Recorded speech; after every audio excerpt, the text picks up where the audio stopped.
Welcome to Win with Richardson and Richardson. What's important now? Success in business most often comes down to hard work, not by silver bullets and quick fixes. It's knowing where to focus that hard work that's key to winning. Join sales prospecting expert and 3-time seven-figure business founder Carrie Richardson and managing partner of R&R Consulting and former owner of Doberman Technologies, Ian Richardson, for radical honesty regarding strategic planning, accountability, and execution that will get you the systematic results you're working toward. Let's get into today's episode. Thought leader and your host, Carrie Richardson.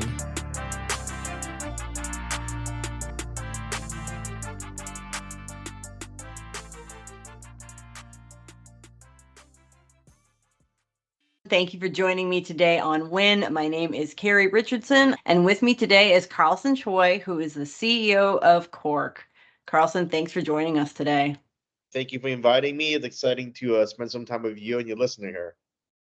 So we talked a little bit before we got started today about your career path. You started in enterprise. Tell us about the journey from enterprise C-space leadership into entrepreneurship. It's quite interesting, right? If you take a look at most people who got to know me, or if you like your point, look at my profile, you'll find, what is this enterprise guy doing in the MSP space? From a career journey perspective, I probably have a pretty interesting and fun life, and I always put it. I've been into video game space. I got to make video game, which is really fun. I got into toys, got into a restaurant space, and then prior to this was I got an MSP space. And you're like, how do you make that transition from enterprise to MSP space? It's actually pretty interesting. My life has always been about how do you look at things differently and driving transformational approach.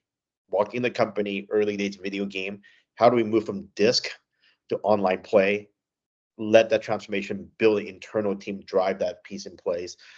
In the toy, same exact thing. How we went from physical toy play to digital toy play video game. Restaurant transformed from a restaurant ordering to online ordering. And then when we went at data, was really taking a look at the transformation of how do we consolidate all the technology into one single pane of glass, make it easy for MSP to use. But what's really interesting, what's got me into the MSP interest was when I was in the restaurant space. That's probably date back almost 10 years ago. I was actually a chief digital officer for a global organization called Jollibee Foods. They own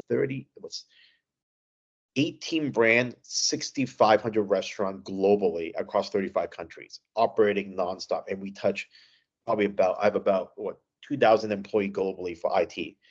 And we got to support these restaurants 24/7. And what's interesting, doing that 4-year journey, I got a chance to work with MSP as a client of the MSP. So we actually employ local MSP at different country, have them wear our jacket, train them for the protocol we have to support our franchisee at the restaurant. And the restaurant brand that you might have heard of, Smash Burger, Coffee Bean and Tea Leaf, Planet Hollywood, those are some of the brand that I own and I manage. So at that point, I'm like, this is a really interesting ecosystem of MSP.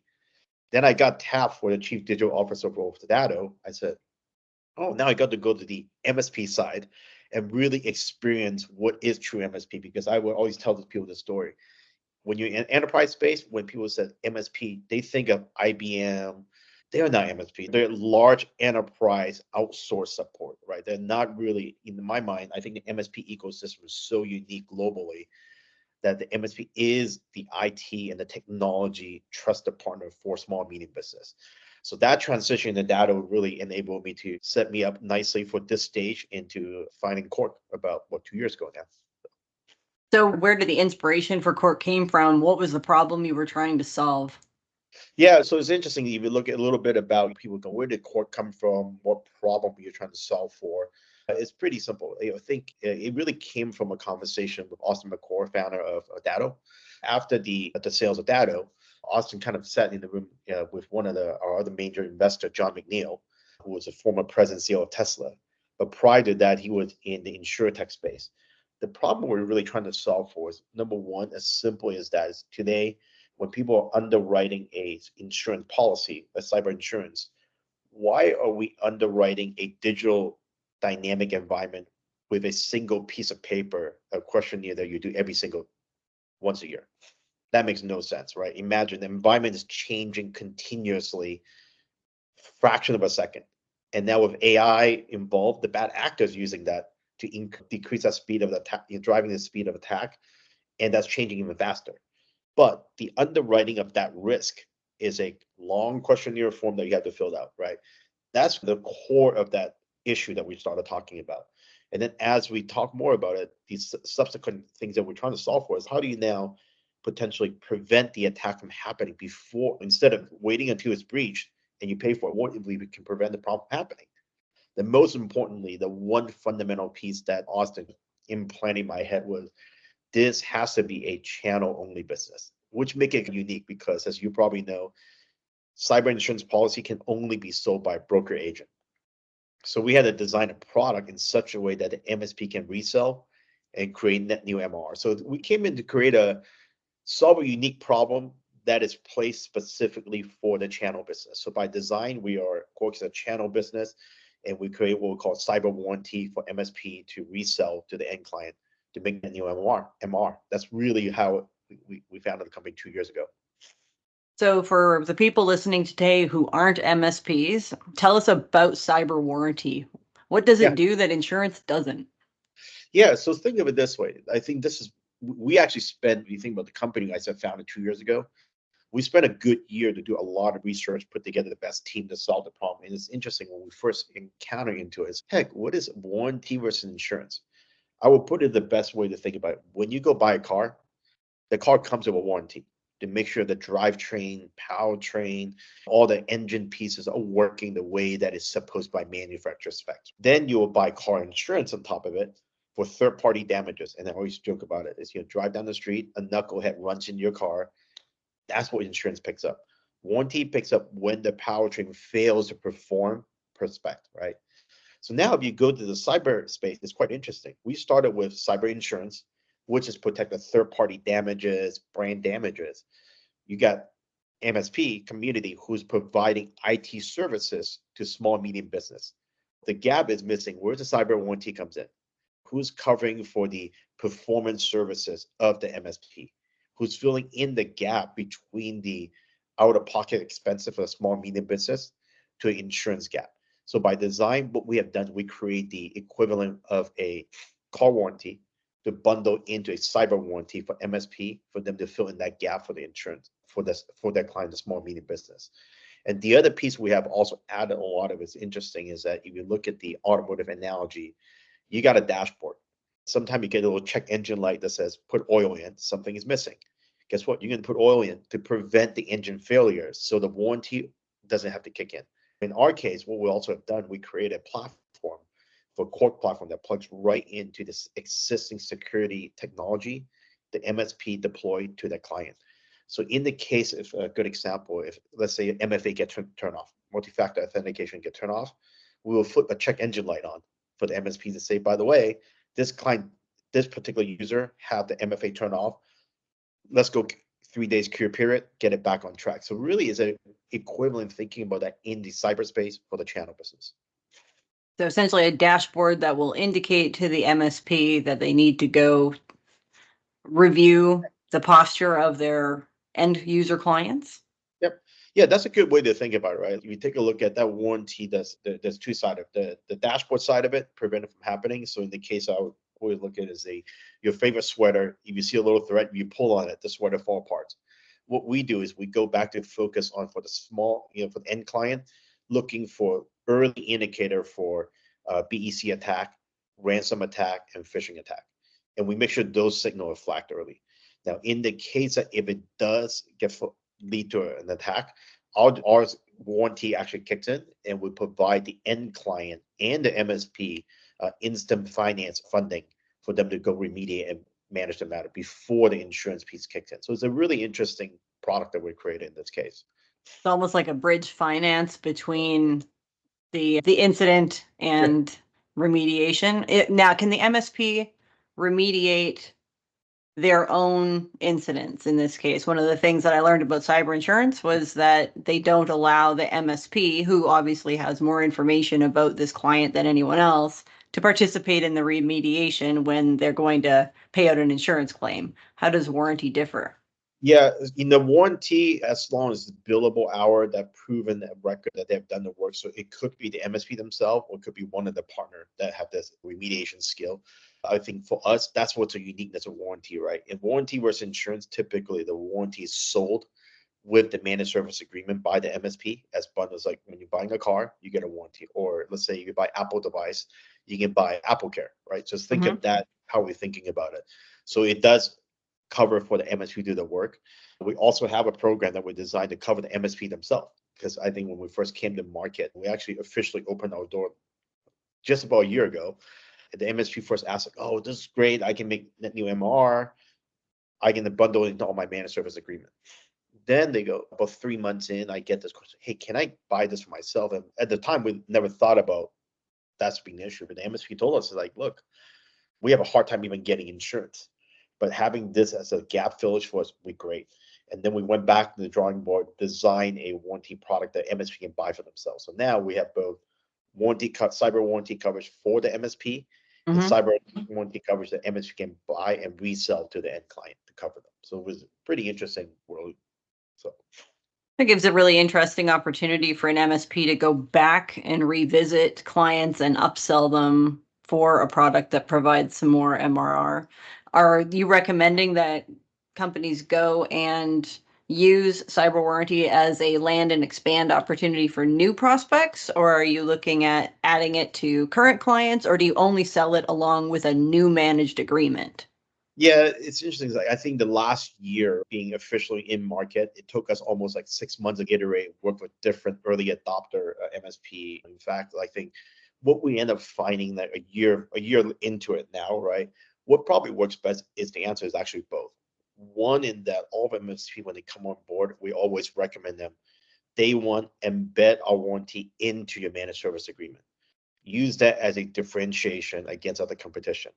And we've actually had early adopter MSP last year that says, "Hey, Carlson, we actually won deal at a higher premium because the client says, wow, you actually put your money where your mouth is. It come with the warranty that I feel like I know I can use this as a way to cover to be zero out of pocket." So I think that's one methodology. The other piece is is the upsell, is to drive additional conversation. Being able to go back to the end client to say, "Hey, by the way, we're now starting to add this into all our new client with this program." It's an opportunity for them to upsell. So in that particular case, we actually have worked with a couple of MSPs, and a lot of them have found success that pretty much says starting June 1st, we'll be increasing our price. But part of the value is we're now including a financial coverage for you in this case, plus an ongoing active loss prevention to help you to reduce the chances of being attacked. So we're seeing success in both pillars. So now that when MSC come on board, we suggest start bundling into new packages for new prospect and deploy either a what we call it opt out campaign or opt in as needed. And the opt out tends to be more successful because you end up finding probably about less than 10% client will say no to it because nobody will go, "Oh, this sounds crazy," but the reality is that that just makes a lot of sense for them. Is there partner sales enablement for MSPs to show them how to approach their clients and talk to them about cyber warranty? Yeah, it's interesting. I think this is the piece that we've done quite a bit of work, right? Having my early first taste of the MSP vendor equation side on the Datto days, we've taken a lot of what worked as Datto treating MSP as a partner, not customer. I always put it right. Partners are is a two-way relationship. Customer tends to be a much more transactional base. So when we use that mindset, P as our partner, we also took a book and say, okay, what really helped MSP look? We know MSP are busy. A lot of them are one, two, maybe up to 10 people shop. Everybody got to do everything. They don't have time to, even though they see it's a great opportunity, they need time and help. So what we do is the first 30 days is typically sales enablement. We have a team that focuses on partner success.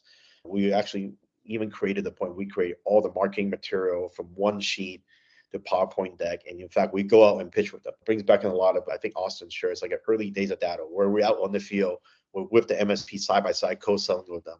So it's been fun being able to see that side of the equation, but at the same time, getting a lot of great feedback from them. Here's the material, like I mentioned about the opt out, opt in campaign. We have the entire campaign built, and we'll help the MSP to help them to put the logo in if that's what's needed, to help them to get into market as soon as we can. So that's how we'll be looking in the first 30 days, been helping the MSP to get the success of the program. So what's been the biggest change between selling something that you can hold in your hands, like Yeah. a Cirrus or an Absolute device, Alto, yep. and a concept? Yeah. It's interesting, right? What we end up finding when we first came to market, we knew we had something unique and different. Because if you take a look at a landscape of cyber insurance, cyber warranty, similar product there, they're purely what I call recovery product, right? It's a post-attack, post-breach. As Ryan Weeks and I were talking about, our security advisor, he said, is a right of boom.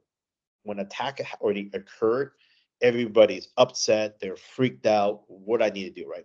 Most insurance and warranty product are recovery. Then you got the side of what we call prevention side, right? You buy a lot of tech tools, attack surface management tools to prevent it from happening, but it doesn't guarantee from that happening at all, right? So you take a look at that. I think what we found ourselves in such a unique place is we're both preventive and recovery equation.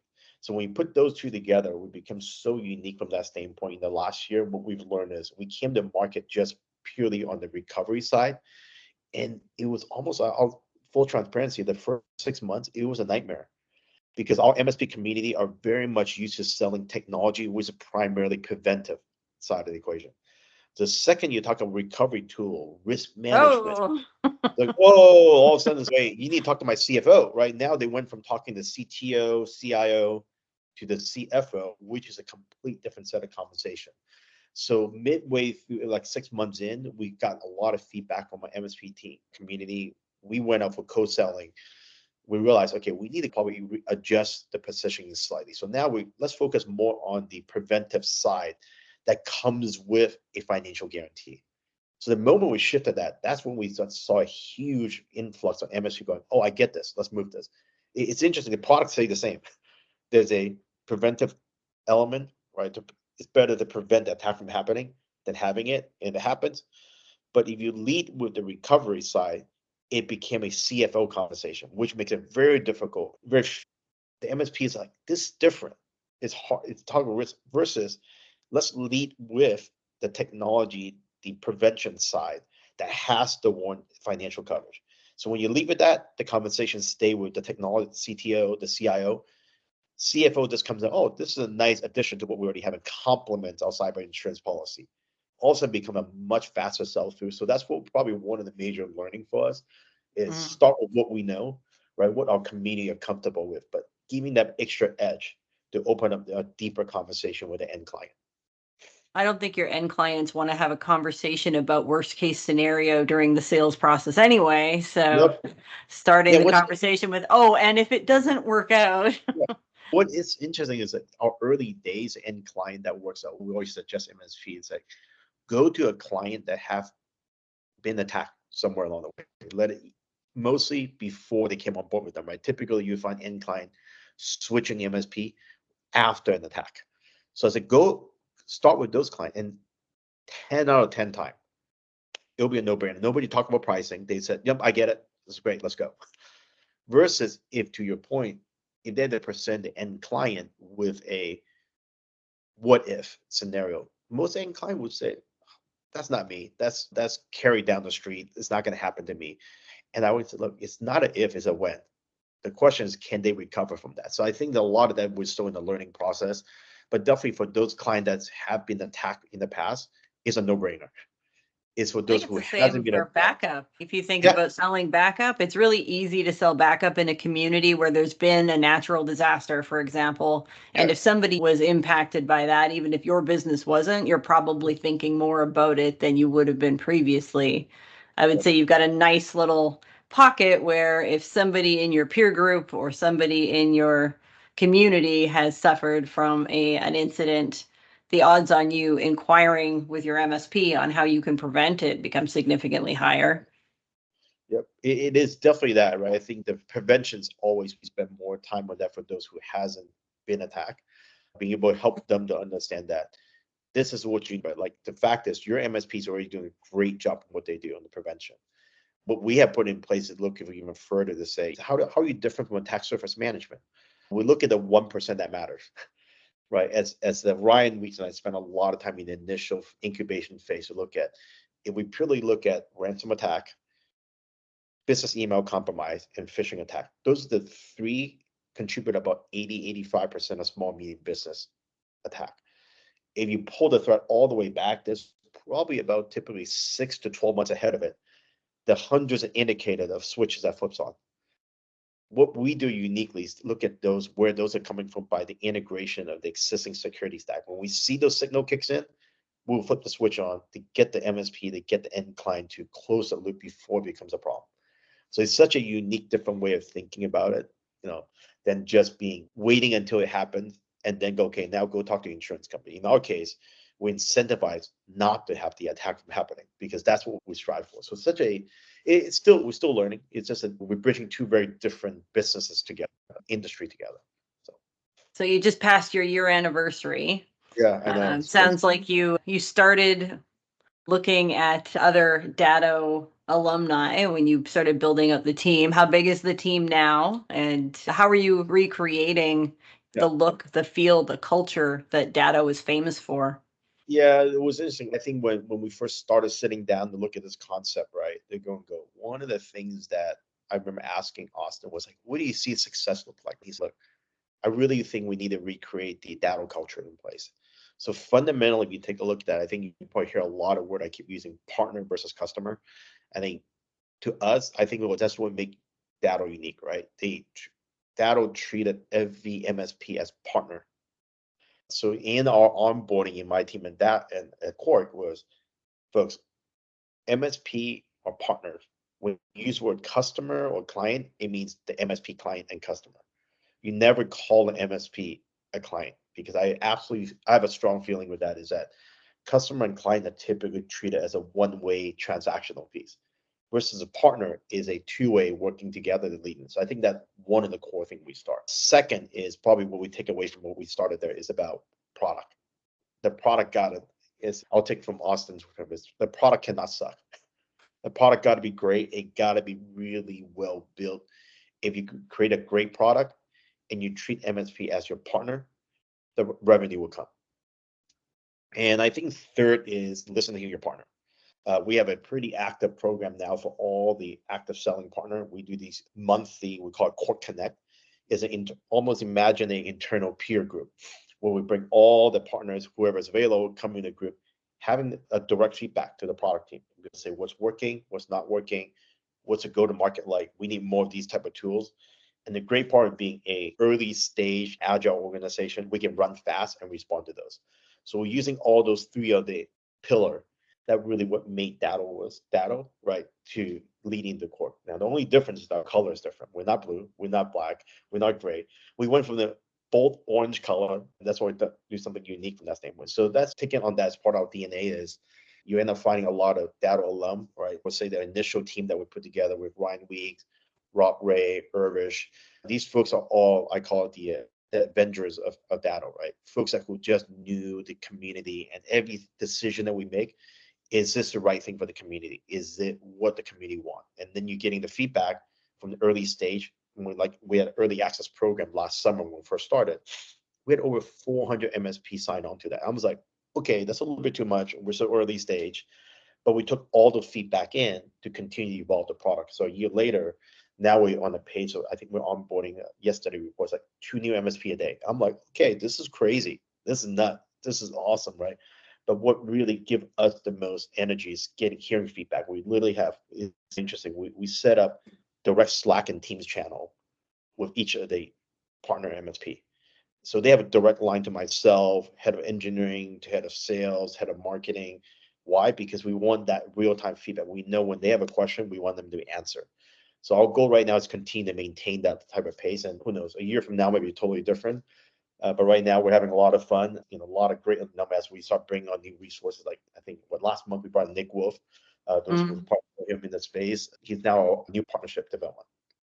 So we're going to continue to bring in MSP people. I always talk in this way. I said, I'm better off to bring in a vet in the MSP space than somebody who just got into the space, especially during this early stage. It's important for us. So, what does year 2 look like?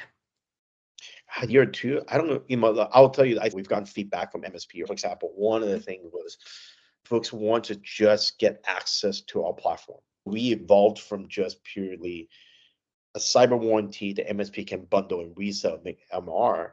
Now they go, hey, can I also get access? Just some MSP might just prefer having our platform access because we've done such a great job of looking for compliance related to those three type of attack that we're talking about.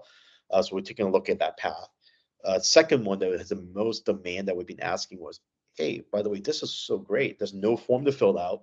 I don't need to feel like I have to talk to my legal firm to make sure that am I filling in this form correctly? Because we connect right to the security stack and we use those data to underwrite. So the question being, and the demand, I would say the highest request next stage for the product from people is, can I actually somehow help my client to buy cyber insurance using the platform instead of filling out forms?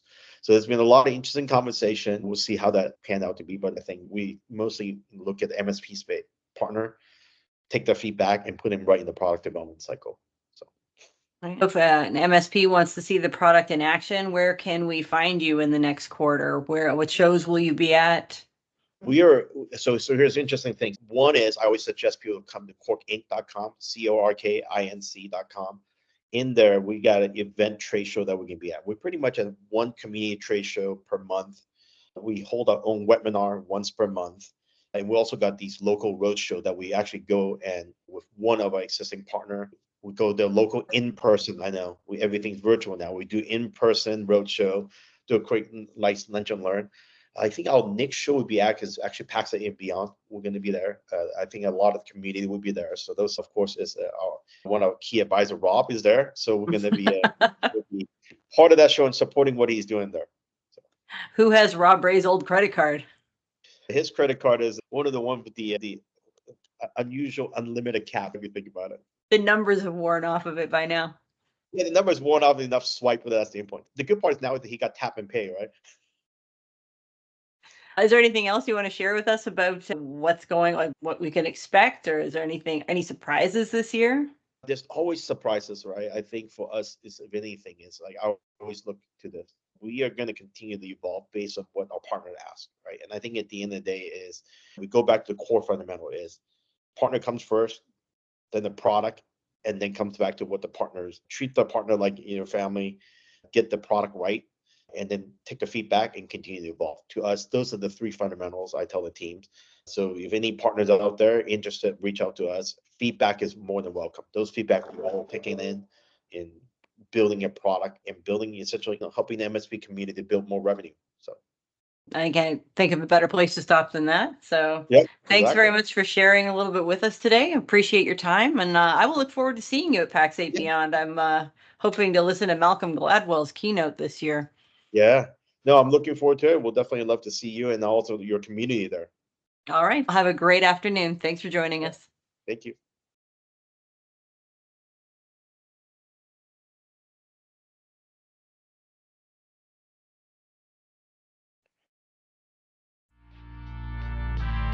You've been listening to Win with Richardson and Richardson.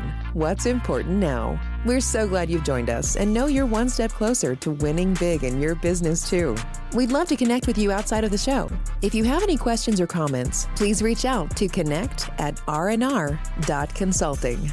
Don't forget to rate, review, and subscribe to the podcast so you'll easily know when new episodes are available. Until next time, you can win, and we're here to help.